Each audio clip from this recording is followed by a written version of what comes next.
মহরম উপলক্ষে লোকপুর থানার বিশেষ বৈঠক। আসন্ন পবিত্র মহরম উপলক্ষে লোকপুর থানা এলাকার আস্তানা তথা মহরম কমিটিগুলিকে নিয়ে শান্তির বৈঠক অনুষ্ঠিত হয়। বীরভূম জেলা পুলিশের উদ্যোগে এবং লোকপুর থানার ব্যবস্থাপনায় স্থানীয় থানা প্রাঙ্গণে বৃহস্পতিবার সন্ধ্যা 7টা নাগাদ এই শান্তির বৈঠক আয়োজিত হয়। পূর্ব নির্ধারিত নিয়ম অনুযায়ী মহরমের শোভাযাত্রা, লাঠি খেলা ইত্যাদি পালন করা হবে।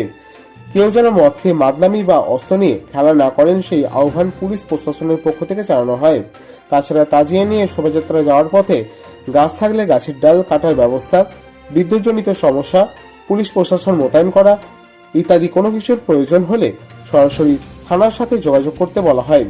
উপস্থিত ছিলেন ডিএসপি হেডকোয়ার্টার তৌহিদ আনোয়ার, চন্দ্রপুর সার্কেল ইন্সপেক্টর চয়ন ঘোষ, লোকপুর থানার ওসি পার্থ কুমার ঘোষ, এসআই প্রশান্ত ঘোষ, এএসআই নয়ন ঘোষ সহ লোকপুর থানার এলাকার বিভিন্ন আস্তানা কমিটির সদস্য এবং এলাকার বিশিষ্ট ব্যক্তিবর্গগণ।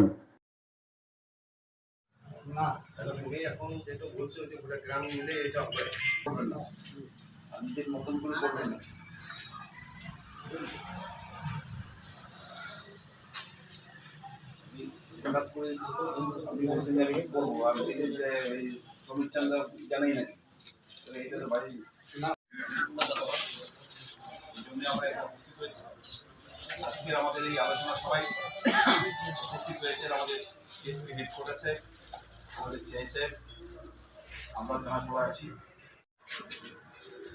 মানবতার প্রতি এবং সে হিসেবে গর্বের একটা মুক্তিবান এই পবিত্র মাসটিতে আমরা যে মহরম পালিত হয় তার